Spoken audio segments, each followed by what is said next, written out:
Pemirsa, guna mengajak warga Pagar Alam bijak dalam bermedia sosial, Kementerian Komunikasi dan Informatika bersama komunitas pemuda gelar diskusi dalam kegiatan acara Puncak Besema Expo 2024 HUT Kota Pagar Alam.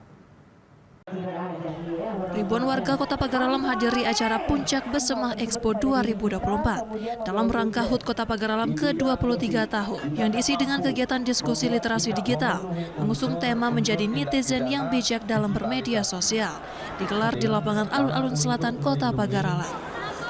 Diskusi literasi digital yang digelar bertujuan untuk memberikan edukasi kepada masyarakat pengguna media sosial agar dapat memahami informasi yang didapat serta meningkatkan kesadaran masyarakat agar bijak dalam bermedia sosial. Menurut PJ Wali Kota Pagar Alam, rangkaian kegiatan HUT Kota Pagar Alam yang diisi dengan berbagai kegiatan diharapkan menjadi promosi wisata yang ada di Pagar Alam. Dengan literasi digital, masyarakat diharapkan agar lebih bijak dan memahami dalam bermedia sosial.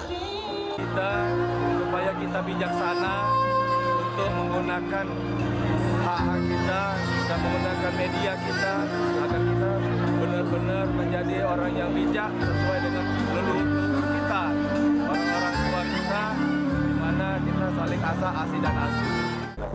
Dari Pagar Alam, Yunifa Ifman, iNews melaporkan.